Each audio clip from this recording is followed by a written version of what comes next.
Telangana BJP కార్యాలయంలో పలు అంశాలపై మాట్లాడిన అచ్చంపేట మాజీ ఎమ్మెల్యే గువ్వల బాలరాజు సంచలన వ్యాఖ్యలు చేశారు. ప్రధానంగా మావోయిస్టుల నుంచి ప్రమాదం పొంచి ఉందనే కామెంట్స్ తో కాకరేపారు. ఇటీవల నల్లమల అటవీ ప్రాంతంలో మావోయిస్టుల అలజడి మొదలైందని, అరెస్టైన మావోయిస్టు పార్టీ సానుభూతి పరులంతా అచ్చంపేట ఎమ్మెల్యే మనుషులేనని ఆరోపించారు. ఈ విషయాన్ని ఇప్పటికే కేంద్ర హోంశాఖ సహాయ మంత్రి బండి సంజయ్ దృష్టికి తీసుకెళ్లినట్టు చెప్పడం హాట్ టాపిక్ గా మారింది.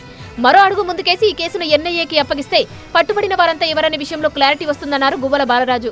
మరోవైపు మార్పు అంశంపైన స్పందించారు ఆయన. చివరి శ్వాస వరకు బీజేపీలోనే ఉంటానని, ప్రస్తుతం బీజేపీలో కంఫర్ట్ గానే ఉన్నానని స్పష్టం చేశారు గువ్వల బాలరాజు. మాకు కూడా ప్రమాదం పొంచి ఉన్నట్టుగా మేము భావించాల్సినటువంటి అవసరం ఉంది.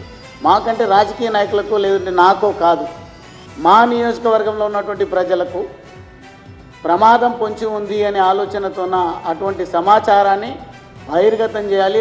ప్రస్తుతం ఉన్నటువంటి ఎమ్మెల్యేను కూడా శిక్షార్హుణ్ణి చేయాల్సినటువంటి అవసరం ఉంది. మొత్తంగా ఈ కేసును ఎన్ఐఏకు అప్పగించాల్సినటువంటి అవసరం ఉంది.